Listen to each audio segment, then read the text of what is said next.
I like, what I like, what I like. All right, everybody, back here at I Mix What I Like, BPM. I'm Jared Ball, and joining us once again is Barrett Brown. Actually white, though.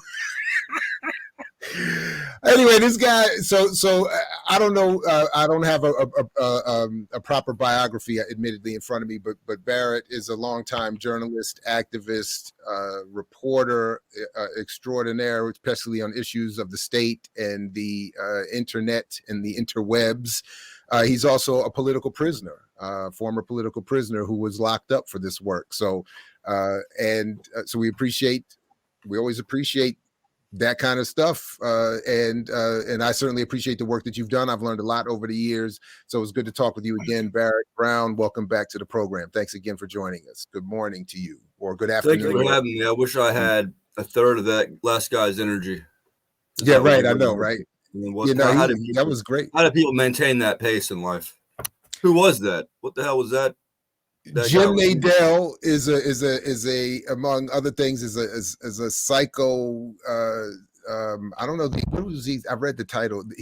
I'll tell you exactly. He is a psychologist and who practices in areas of psychology, health psychology, and clinical psychology. And he's done a lot of work on Jimi Hendrix and the psychodynamics of Jimi Hendrix. So that's what we were talking about. Wow. All right. Well, that's a No, it's fascinating. So we get a chance to go back and check that. But listen, my computer is not cooperating as usual, and every workaround I think I develop fails. So let's at least get started and get to as much as we can, because when you reached out, look, there's so much to it. Initially, the context was Joe Rogan, who has been making a lot of news again for his racist comments, for the censorship issues, for his issues with Spotify and the But you reached out and said you had a whole different perspective on this, and what little you shared with me and what little I've been able to read in your memoir, what you sent, and I honestly didn't get to it as much as I need to, so we'll have to have you back again at some point to talk more about that. But there's so much more to this Joe Rogan thing. Then we see the invitation, or the symbolic invitation from Peter Thiel and Rumble to buy him, to bring him over, to give him $100 million, and then from there it goes in a whole wild direction. So yes, it does. It does indeed. Please lay out for us as much as you can in is I guess simple a way as possible. What is the significance of Peter Thiel's expression of solidarity with Joe Rogan? And maybe talk as much as you can about Peter Thiel, his relationship, and of course to this Palantir group that you have so much experience with. So the Joe Rogan element here. I'm interested in Joe Rogan to the extent that the Allies were interested in Normandy. I'm just trying to get to Germany. Rogan he's one of a number of people like Tim Pool who have been used by a network that extends around Peter Thiel, the founder of Palantir. Palantir is one of the company that has acquired over the years a tremendous, and in some cases almost unprecedented amount of power in the West. It is an information firm that provides very valuable services to the intelligence community, police, corporations. Both political parties in 2016 in the U.S. Tried to get Palantir to work for them. Trump is the one that got them, because Trump is the one that Palantir's Peter Thiel wanted in power. And he just announced that and Thiel just announced that he left Facebook, where he also was affiliated, to go work specifically directly with Trump again, to promote him and associated politics. And of course, some might recognize Peter Thiel's name for his association with PayPal and Tesla, but not so much with Palantir. Is the point I'm really getting at. Sorry for the interruption. Go ahead. Oh, no problem. That needs to be said. So Rogan, obviously the talk had been about Rogan doing things like using the N-word in whatever context to discuss it. I haven't seen those clips. Didn't care about them.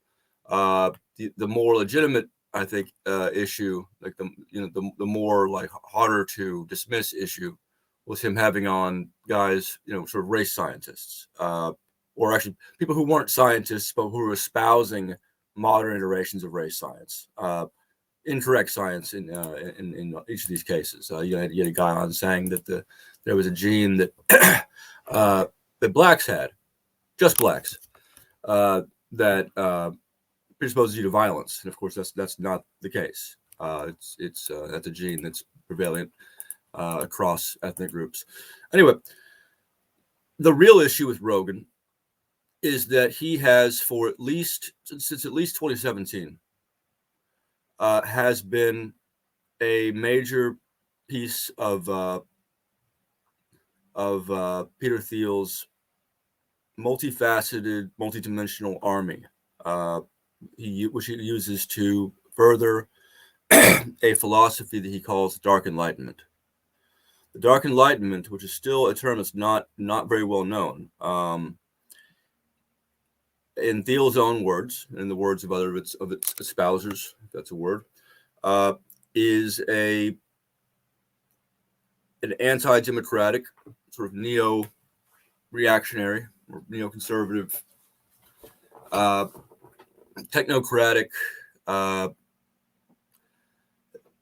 don't want to put words in their mouths, so I'll just leave it at that. It is something that people should look up because it is dangerous, and because it has a great amount of appeal, a great deal of appeal to a certain kind of person, the kind of person who's kind of intelligent, the kind of person who is kind of astute, the sort of person who sees like problems with democracy, and can then be led down a narrow path that doesn't necessarily follow.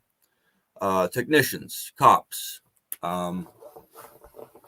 huge amounts of the current white culture in the U.S. Have already, through the alt-right and different venues, like different channels, whether it be Tim Pool or Joe Rogan or all the other alt-right figures that popped up in the last 7 or 8 years, have been drawn into its ethos.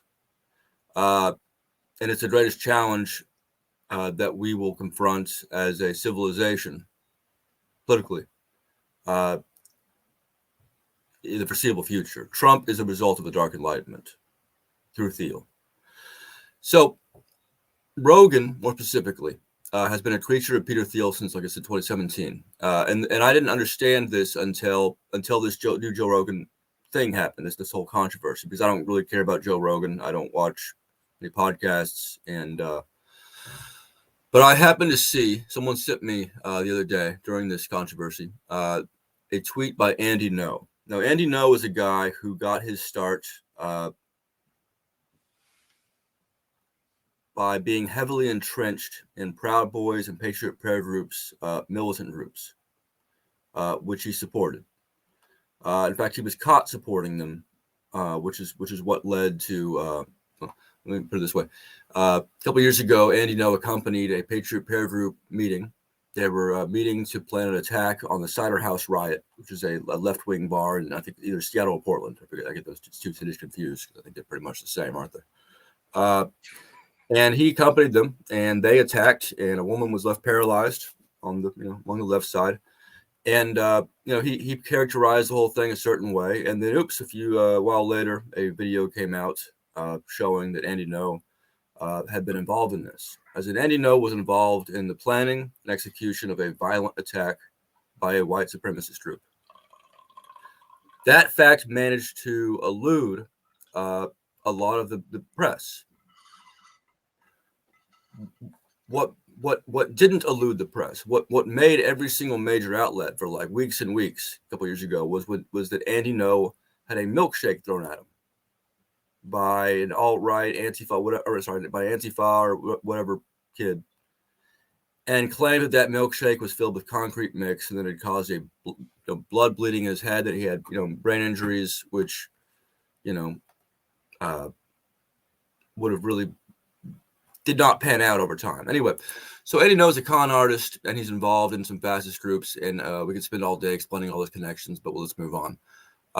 Andy No tweeted the other day that he owes his career to Joe Rogan. Joe Rogan picked him out and gave him a voice when he was no one, when he had been assaulted by the alt-right. And it's true, and Joe Rogan did, and almost certainly Joe Rogan did so in coordination with the other people that Andy Ngo and Joe Rogan both deal with. That includes Eric Weinstein, head of Thiel Capital, Peter Thiel's capital investment firm, who's also been a guest on Joe Rogan several times, despite being an uninteresting character, and Claire Lamont, who runs Quillette, an outlet that Peter Thiel clearly funds, that Peter Thiel has written op-eds for, and that has run lots of pro-Peter Thiel articles on obscure issues that Peter Thiel, defending Peter Thiel on things that he was upset about. It is one of Peter Thiel's many pieces, game pieces that he's using to move towards what he's going after. Joe Rogan.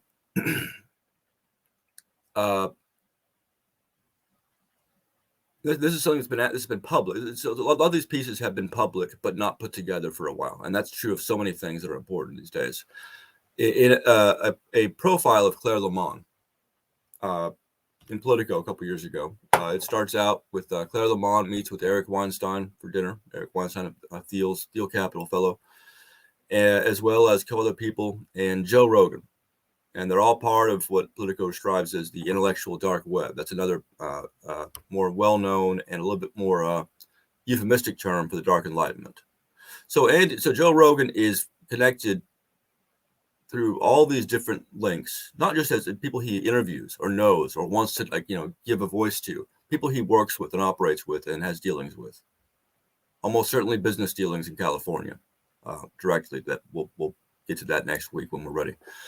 And so here's the problem with that. Claire Lamont is not just someone who, back in the day before she scrubbed her blog posts, was advocating a thinly disguised version of scientific racism. She's someone who is also, even today in Quillette, has used that outlet to advocate the human biodiversity movement, which is a term that was taken over after after a previous term turned out to be too clearly racist. She runs a lot of writers who talk that they use concepts that were first produced on VDare, the white nationalist site. She is somewhere on the white nationalist spectrum. I don't know where. I don't care where. It doesn't matter for our purposes. You have all of these people, all these connections, and we have a whole list of some of the more suspicious characters that Rogan's had on. None of that would really matter if it weren't for the nature of this network, if it weren't for what it connected to. Atomwaffen, which is one of the most dangerous, white supremacist groups in the world, and I think no longer exists now as such. Which was caught trying to commit assassinations, journalists and other figures a couple years ago. Atomwaffen is directly connected to Andy Ngo through a woman who's a CEO of a firm called Exeintel, Exeintel. I believe I may have sent you, perhaps I didn't, the picture of her doing the Atomwaffen Nazi porn. Oh yeah, you did. Yeah, we can, I guess. Let's see. Let me. The only reason I hesitate to try to pull it up myself is one of the reasons is because my computer is really struggling. Here's what we'll do. So let's. We'll what I thought I would do is because you sent it in a signal here. I'll just show it on my phone at least. Yeah, and so that mask right there, if you ask the Southern Poverty Law Center and or what any of the other groups or anyone, they can tell you that's an Atomwaffen mask. And that woman's name is Shelley something or other. An article actually came out about her finally in BuzzFeed a few months ago, and about how the firm she ran was also started by the FBI, an FBI agent named Jason Chambers. She's someone that went after us in my group a couple years ago. We, of course, were going after her as well. And she's someone who Andy Ngo was openly espousing as his partner in hunting down Antifa. And there you go, in her Atomwaffen mask. That's one of many of the Nazi porn stuff she does on the side. And that's interesting, isn't it? What's also interesting is the 100 other links that Andy Ngo has, and every other individual incident that even in a normal American society, let's say 20 years ago, would have been a problem. There's about 100 of those types of things. That's one of them we just showed you. Just quickly, when you say when you refer to we in our group, is this Project PM, which I neglected to bring up in your sort intro? of. So it's complicated because I had to shut down all my groups in the last few months, and I'm now working. I'll get into that in a bit, I guess. Well, this is actually a good time to. Well, no, I'll get into it a bit because things are confusing enough as it is. But yes, there are less formal groups now, including some of my old research crew from back in the day, as well as some Black organizations that I'm now working with more and more for reasons I'll explain later on. So yes, there's a bunch of people involved here that have been for years in putting this stuff together. So let's move on to Peter Thiel, because that's really what this is about. Peter Thiel is not just a guy who has racist views or has a philosophy that might be dangerous if put in practice. He is the most important person in the world right now. I've been saying this for 10 years. I was saying it before I went to prison over going after Palantir. I was saying it from prison. I was saying it after prison. And I've said it a number of times. And I won't say it here, just not going to get you in trouble. But my position has always been that this is a person, this is a 1934 Germany kind of thing where a lot can be prevented if we had either A, institutions that worked, or B, people who were willing to do what's necessary. It is a criminal organization of a sort that we have not seen in the modern world. It is a criminal organization that has vast connections with the intelligence community. It gives the intelligence community of the U.S. and other countries very important data processing abilities. It has been caught, by me and some people back in 2011, plotting to go after a number of journalists, labor union leaders, dissidents, activists, and WikiLeaks. And was also caught spying on me and my associates in Anonymous during the Tunisian Revolution, when we some Tunisian nationals and exiles, as well as a bunch of us elsewhere, in early January 2011, were trying to help the uprising succeed. They were spying on us. We recovered their notes during a hack later on. Anyway, and that was that the whole story's been told a number of times. It is it's a firm that back when after getting Trump in office via the Facebook Cambridge Analytica maneuvers that Congress investigated and the FBI investigated and then backed off of for reasons that are understandable if you know the background, in which Mueller investigated and they never mentioned again. Their involvement in that,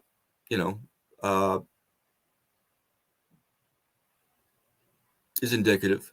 And it's also indicative that after Trump came into office, one of their partners at a firm that is a firm called Archimedes Global that I wrote about from prison in 2013, and that shares an executive with Cambridge Analytica. That executive became one of Trump's White House minister's defense. That's right, it was like Undersecretary for Defense Middle East. I forgot exactly what it was. Very influential firms. During during the Trump administration, when the ICE, this whole thing with ICE began, where they began rounding up in huge numbers Mexican families, immigrant families, suspected immigrant families, it was Palantir that powered this. It was Palantir that was shown to have facilitated this mass roundup.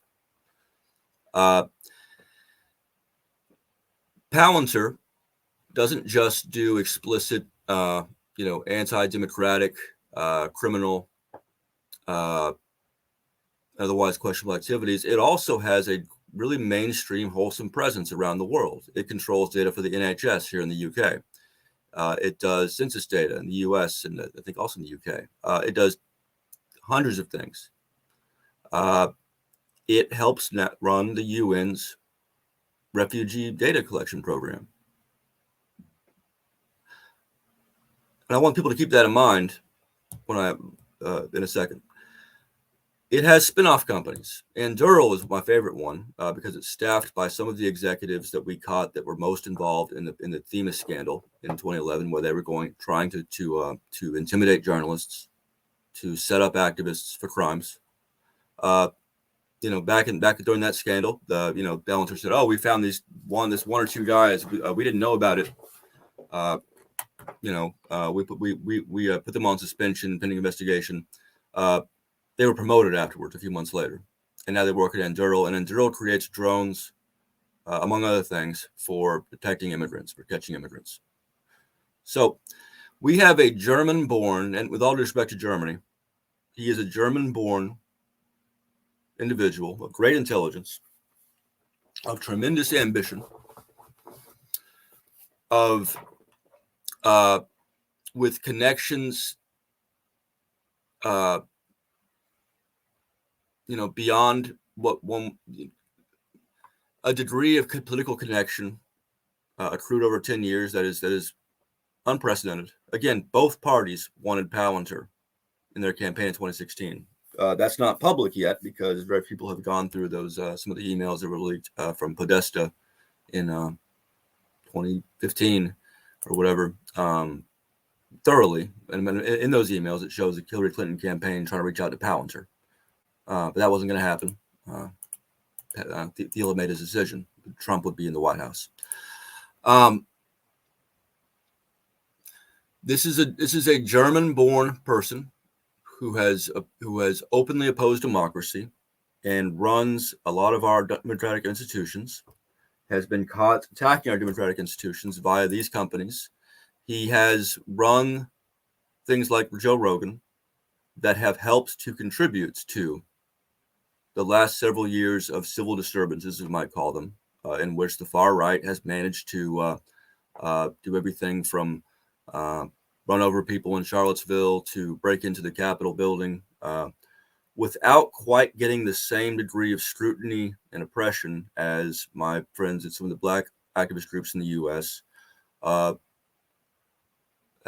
faced, or anything close to what people who work with me have faced. As an aside, a few weeks before January 6th, the FBI had a meeting in California, or in LA, the LA headquarters, which I recently released the audio of because it was secretly recorded by the witness, in which they're investigating me and my associates. Most of them are journalists and researchers who dig into the right wing and the FBI. You can see it on my pinned page on my Twitter feed if anybody wants to learn more about that. What I'm saying is that the environment right now is perfect for Peter Thiel. They have gotten away with tremendous crimes already. And they will get away with more.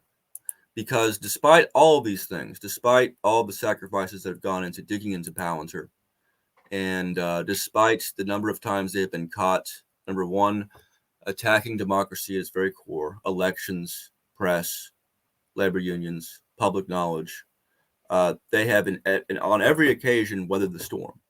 And on every occasion, the press has basically forgotten about these things. And that's why the last 1,000 articles you can pull up on Palantir, and the ones that have come the last few days, and the ones that will come up in the next few years, almost invariably fail to mention any of the things that a more ideal society's media apparatus would think to mention. Can I just jump in real quick and ask, it's not hard for me to follow or make sense of what you're saying, except for the fact that our savior, Joe Biden, won the last election. So if Thiel was all powerful and able to do all that you're saying, why was, again, our great hope and savior, who's going to correct all the wrongs in the world in any moment now, in Joe Biden, how come he won? Oh no, so he's not all powerful, and even if he can't take every election, I mean, he could take that 2016 election because that was theirs to take, because they ran Hillary Clinton, and they, and in Hillary Clinton's defense, which I'll go ahead and waste time making, it was a difficult conditions. There was a lot of anti-establishment momentum that could be harnessed by a very clever person like, say, Peter Thiel and the network he had set up already. And but no, he's admitting he's trying to do it again. He's admitting he's trying to. Oh no, yeah. He's already, remember, Thiel's already opening that guy. I can't keep learning his name. He's running for the Senate. He's the one that for the last few months that Thiel has been openly putting money into Trump supporter. He's the one who was cheering on the Kyle Rittenhouse. What is it? Him being found not guilty. And not only that, which, whatever, went on and talked about how Kyle Rittenhouse is a great hero, and also how this case was a tremendous, unprecedented travesty of justice. That's one of the guys he's been backing. Anyway, so, but besides all this being said, because it's very hard for people, it's really hard to get to the point where I can convince people that we are close to a point of no return. Let me illustrate this better with another picture. I believe I sent you a picture of Andrew Arnhauer. Yep. I can probably show it on mine. We'll see if mine picks up. Okay. See if we can get Andrew Arnhauer there. This is Weave. Yeah. Andrew Arnhauer. There we go. Thank you. There we go. Well, the contrast is nice, interesting, different. You got better contrast. Anyway, that's Steve and all his different colors. I've known Weave since 2007. I met him in the Chan culture. We were both editors at Encyclopedia Dramatica. People be too complicated to explain what that is. He was a troll, a hacker. He was involved in some of the amusing, like, internet humor culture back then. Lost touch with him. Thankfully, I wasn't terribly fond of him. Although I did respect his abilities as a memetics practitioner, as someone who was able to channel the internet waves, you call it, into something. Both him and I were very good at that. Anyway, I later ran into him again because he was attacking me pretty viciously in the weeks before I was finally arrested by the FBI in 2012. And then while I was in prison, and he was actually in prison shortly afterwards for a sort of a hack of AT&T that wasn't really a hack, and became a cause celeb because he was being unjustly prosecuted. He got out of prison, and it became gradually clearer and clearer that he had gone Nazi. In fact, he made this clear. He started openly discussing this in 2014. So imagine my chagrin as someone who sort of took a bullet for a lot of people by virtue of helping to foil this Team Themis scheme and having pursued these other schemes that Powell and certain of these firms were going after, and then going to prison for that. Imagine my chagrin when, after years during prison of writing for The Intercept. Ben Greenwald hired me for The Intercept. I had a column that was very popular in a local Dallas magazine. They brought it on. I won them the National Magazine Award and a few other awards because I'm the best columnist in the world. And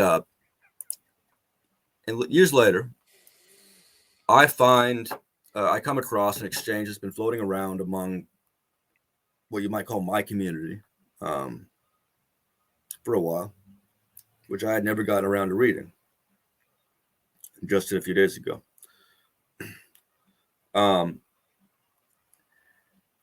It turns out that Weave, the Nazi, who is based in Eastern Europe now, we don't know where he is.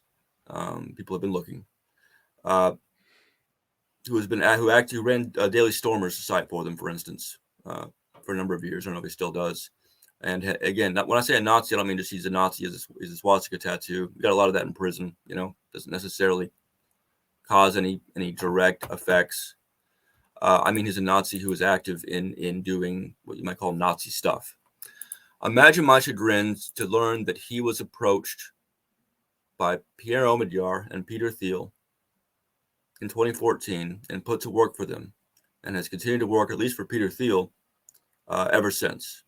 Probably on some of the things that helped to throw the election, in terms of memetics, taking control of the alt-right. Imagine my chagrin to learn that that he probably met Omidyar through Glenn Greenwald. And imagine my chagrin to learn that the first thing they had him do, that Pierre Omidyar had him do. Pierre Omidyar is the funder of Intercept. He went to Glenn Greenwald, and Glenn Greenwald had the Snowden emails and said, "Here's $500 million. Let's make this great new website, this new outlet that will change things and will help leakers, will keep them safe." Imagine my chagrin to learn that the first thing that Weave was called upon to do by Pierre Omidyar at the same time, while they were starting the Intercept, was to go after, to approach a young woman that I had gotten a lawyer. She was one of the PayPal 14 who were being prosecuted for a DDoS attack on PayPal in protest of Amazon and PayPal and all them shutting down payments to WikiLeaks. Imagine him, on behalf of Omidyar, saying, "Hey, you guys need to stop attacking Omidyar, and here are the reasons why." And the whole conversation was posted yesterday, and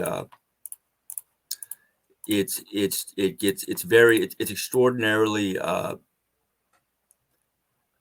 indicative of what's happened. And is this why? So this is okay. That's what I didn't understand when I saw you were tweeting yesterday at Glenn Greenwald. This is what you were talking about.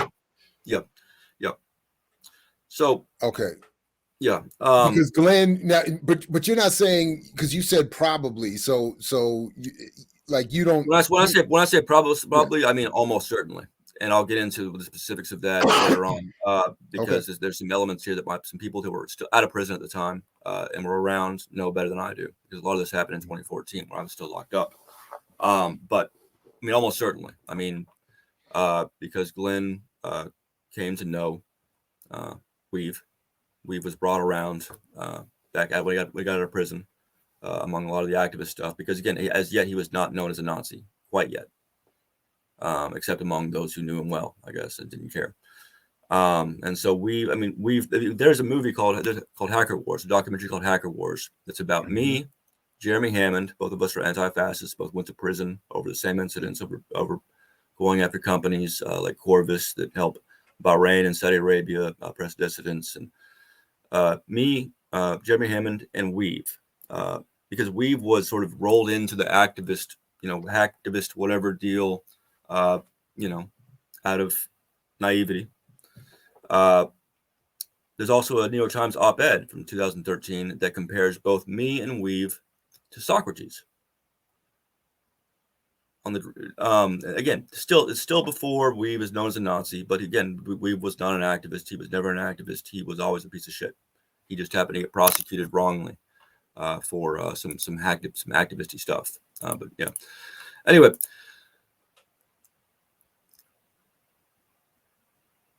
two years ago, an article came out in BuzzFeed that confirmed a lot of the things that had been floating around about the possibility that Weave was working for Peter Thiel. The BuzzFeed article was about a lot of the far right and racist groups that Thiel had been meeting with and funding secretly. And among those, among the elements that were shown to have had been funded by Thiel was Weave. Weave was worth funding from Peter Thiel's standpoint. Weave was very, very talented, very capable. He is among those of us who from the very beginning understood the possibilities inherent to the internet, who knew that countries could be overthrown, elections could be changed, and unlike me, he's a hacker as well, and that is something that's to be kept in mind in the weeks to come, because there's going to be some other issues involving Weave and involving Thiel and involving hacking that will be explored. So anyway, to put it to recap, since this is all very convoluted, and I apologize for that. For a number of years, this person, this German-born, I'm going to add again, German-born man, Peter Thiel, who opposes democracy, who has accrued huge amounts of power in the intelligence community, among military contracting, within the UN, within ICE, police agencies, predictive policing. If you've heard of that, that's one of the things that Palantir does. In New Orleans, they're trying that out. These are all things that track back to Peter Thiel. This person has been using a openly neo-Nazi hacker to various ends for a number of years, and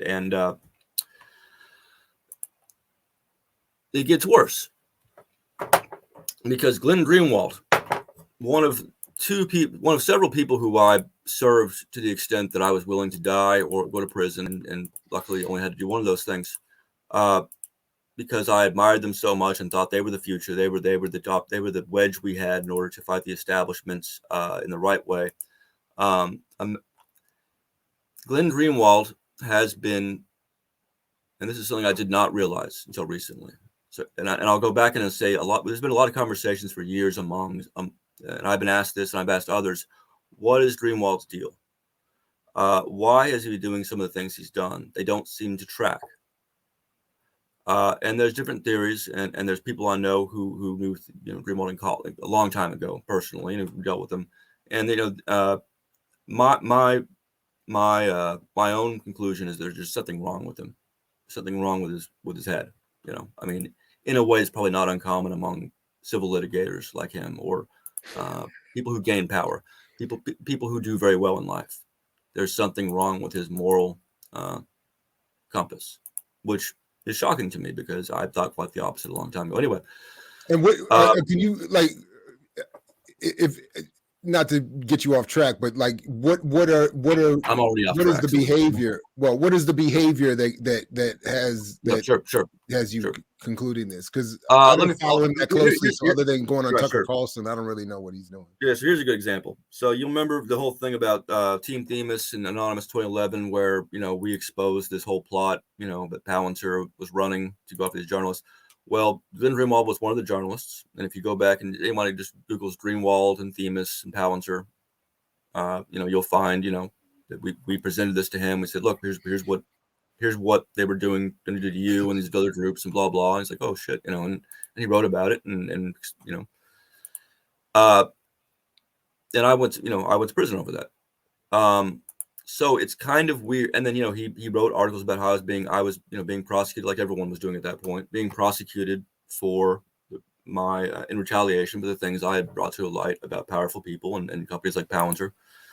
So I think it is kind of odd that it turns out he's secretly been in league with Thiel for a couple of years now, at least, and is now actively defending him and everyone close to him. And, in a way that I was not, again, this is the last thing we discovered in the last 2 days, but I was just not aware of. That's one of the odd things, because again, Peter Thiel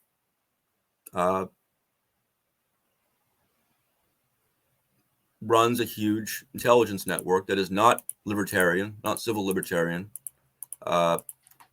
went after, engaged in extraordinary crimes against the public over and over again. And and he's been my arch enemy for 10 years. And rather than, and for some reason, Greenwald has decided that Thiel is the one to back. That's kind of weird. Again, we went from Thiel targeting Greenwald and all these people, and Thiel's bad, to suddenly, to Greenwald having some kind of relationship with Thiel and his buddy Pierre Omidyar. I should clarify. Let me clarify this. So Pierre Omidyar and Peter Thiel are both they're part of what Weave, in these conversations we published the other day, what Weave refers to as the PayPal mafia. Guys who made all their money on PayPal and eBay and all that. You can see in those messages involving Weave, the neo-Nazi, that Peter, that Here's what he tells our friend Mercedes Hafer, one of the activists that he's trying to manipulate or bribe or intimidate on behalf of Omidyar. He says, "Look, Omidyar is well liked. Don't attack him. And tomorrow I'm meeting with Thiel's right-hand man." So Thiel and Omidyar work together in different ways, and have apparently, it seems, for quite a while. I mean, obviously work together on PayPal and eBay, but have since because then, this is interesting, right? Because you mentioned this because Omidyar is presented, or has been previously presented, as like the left leaning of the ruling elite who would fund The Intercept and say he wants to turn his eBay money into good journalism. And then you're saying now, and then of course Peter Thiel is on the opposite end politically. I never knew that they had any overlap. I just well, here's the interesting thing. Here's the real interesting thing about Omidyar. Yeah. Before he started The Intercept, to facilitate the Snowden emails, which Greenwald had and Laura Poitras had. Laura Poitras later washed her hands of this at some point, and she's the reason I was able to leak a bunch of documents regarding the closure of the Snowden archive a couple of years ago.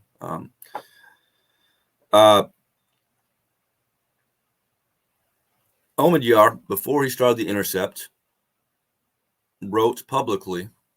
See, I want to make sure I get the exact quote. Omidyar traders. Omidyar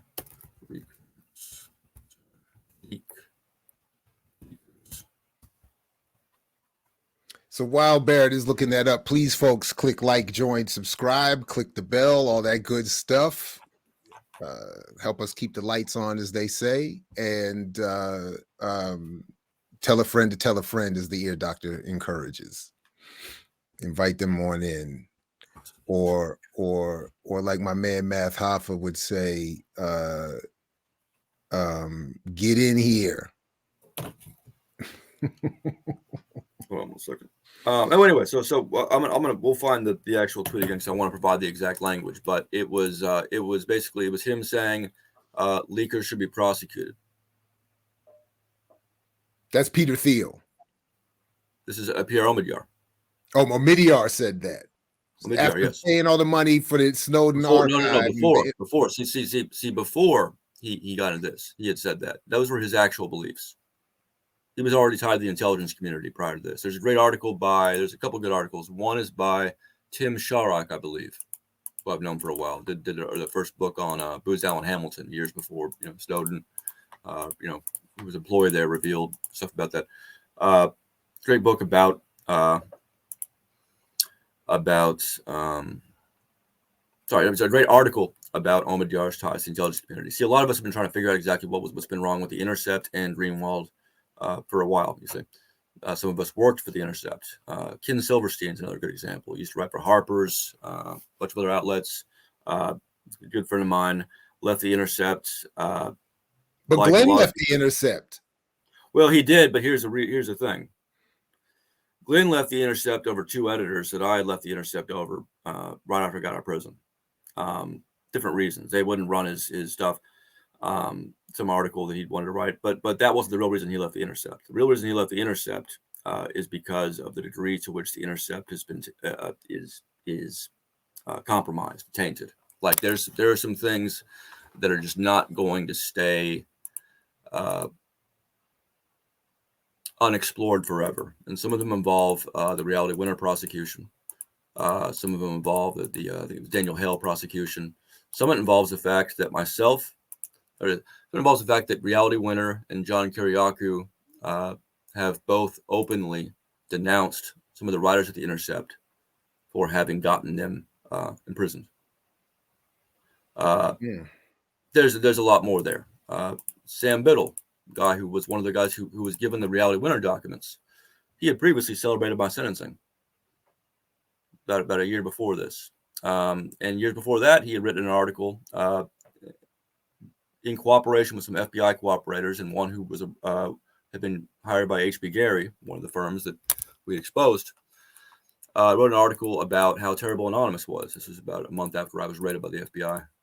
It's when we were trying to gain support from the public.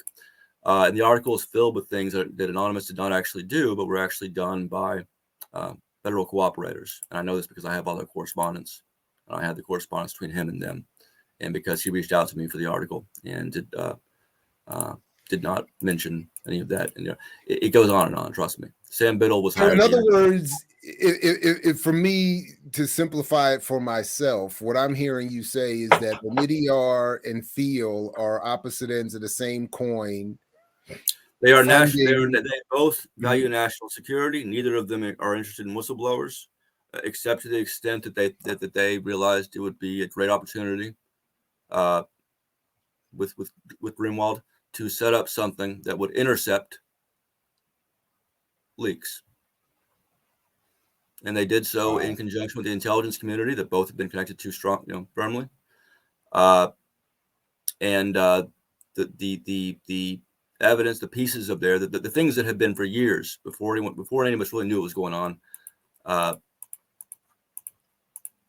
There was a lot that could have indicated that. For instance, here's a fun fact. One of the several people who were bylined on the Reality Winner article, in the document before it was Reality Winner was known. And just quickly, say who Reality Winner is real quick. Right. So Reality Winner was a NSA employee who leaks documents regarding Russia and the election, and then sent them to the Intercept because the Intercept was the one you're supposed to be able to handle these things and really cared over, and blah blah. You could trust them. Leaked him to the Intercept and was arrested pretty quickly after. And later on, as noted, even by Intercept's own internal report, or second one anyway, the first one was a whitewash. That had something to do with the handling of those documents by the people they were given to. Sam Biddle is one of the people they were given to. Another of the people they were given to was a fellow who had only wrote that one article for the Intercept, was not a regular writer, and in 2020 moved on to his new job as spokesperson for the NYPD. Richard Esposito. Another guy who was involved in that article. What's his damn name? Anyway, as John Kiriakou can tell you, he was a guy who got John Kiriakou caught when John Kiriakou, I'm sorry, I'm mispronouncing his name, revealed the torture program. John Kiriakou was a longtime CIA operative who revealed the torture program to this reporter. So, of the several reporters who, for some reason, were all needed to write this fucking article, but the Reality Winner documents, not a single one of which should have been allowed to work at any media organization, much less anything involving whistleblowers. And I'm after that occurred, and after I'd already left the Intercept for just because I was sick of it, I made Glenn Greenwald and Jeremy Scale aware of look, hey, here's what Sam Biddle's done in the past. He has FBI ties, dude. He's gone after me and associates of mine in ways that involve disinformation with the FBI, with FBI cooperators, some of whom have Nazi ties. Why is he here? John Cook, why was he the first editor? John Cook is wrapped up in this whole.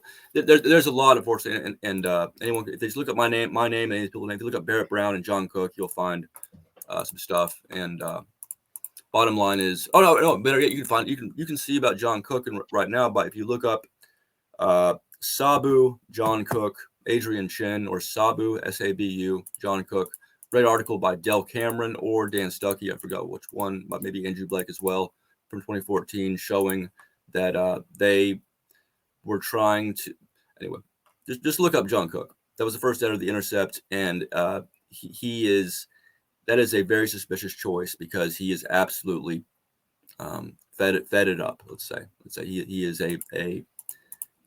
a creature of the feds to some extent. So listen, because in part because my computer is slowly dying and just another hour has gone by, and I can't just be here all day, unfortunately.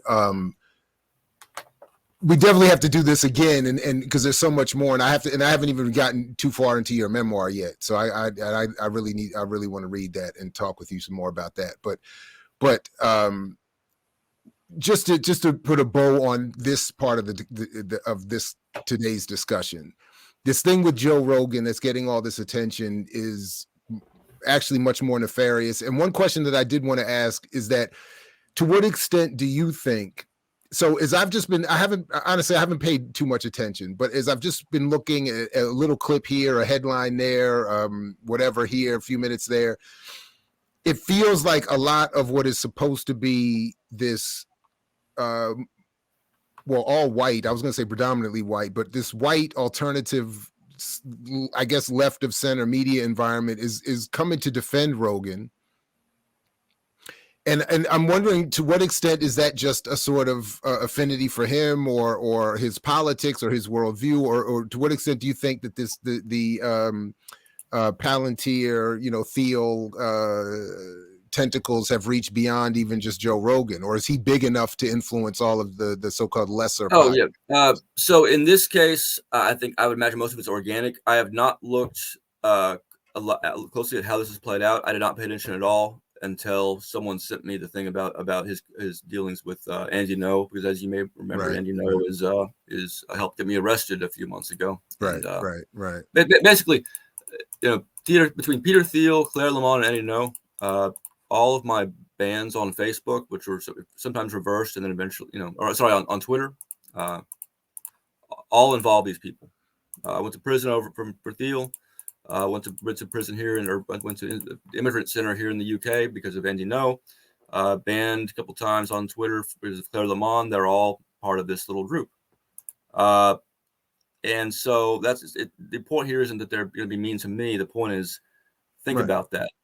Anyway, so I don't think I'm not sure how much of this involves the dynamics there involve Thiel or anybody else. Obviously, some of them do, and so much as Glenn Greenwald.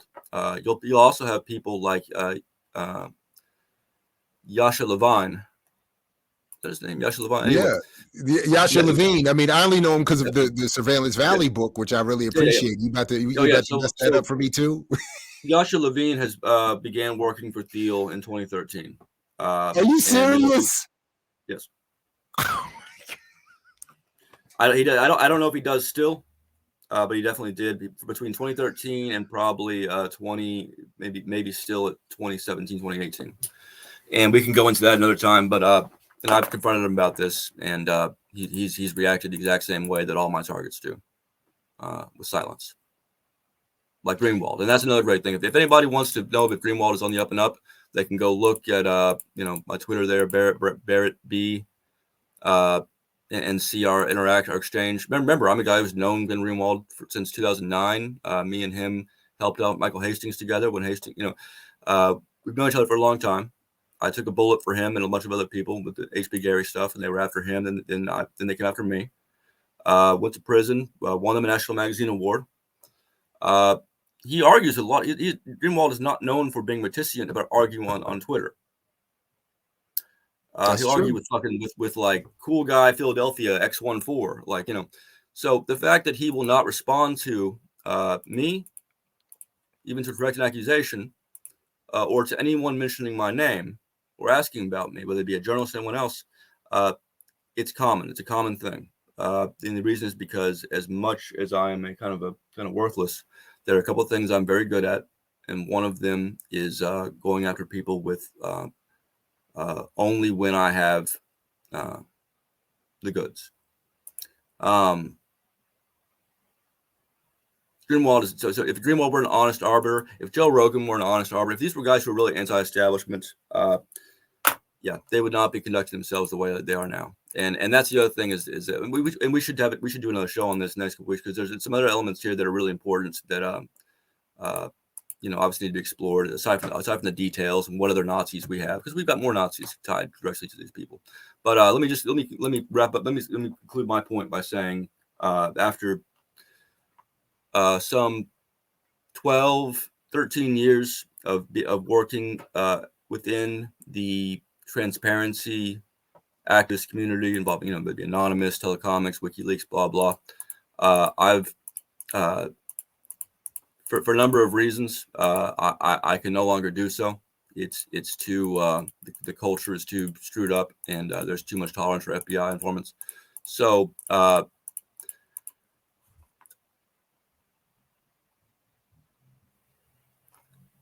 know what? Let's talk about this another time, actually. want to give it a good go when I explain what the story is. But bottom line is that I think that given in part because of these Thiel things, in part because Palantir has been so good at going after their enemy, which has been these groupings I've been involved in, they have managed to take these things apart that I've been involved in. They've managed to recruit, to persuade a lot of people, and Weave has been involved, just like he is in those conversations, that Hacker, with a lot of them. But I'm working from here on exclusively with Black activist organizations, most of the Black Churches of America, simply because I need to be around people who understand that cops could be dangerous. And some of the community I've been involved in over the years have had trouble understanding that, and and that's why so many things that could have happened, that could have gone right in the last 10 years, have not, because a lot of sacrifices have been squandered. That's probably a convoluted way of saying it, and there's more to it, but and I'll explain more about that another time. No, but, definitely. I'm happy to have you back on as many times as it takes to get to as much of this as we can, because it's fascinating and terrifying, and definitely different from what we hear most elsewhere. So, Barrett Brown, thank you very much, man. I appreciate you coming through again. We'll definitely stay in touch and do this again. Well, thanks for having me. I mix what I like, what I like, what I like, what I like.